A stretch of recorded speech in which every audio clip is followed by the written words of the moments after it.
আজকে আমাদের রান্না হয়েছে ভাত, পেঁপে সিদ্ধ কে কে ভালো খাও? আমি তো ভীষণ ভালোবাসি।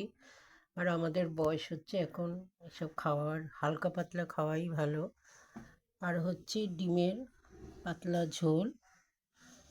আর হচ্ছে সবশেষে এই যে আমি একটা ফল খাই, মুসাব্বি আর শশা আর জল।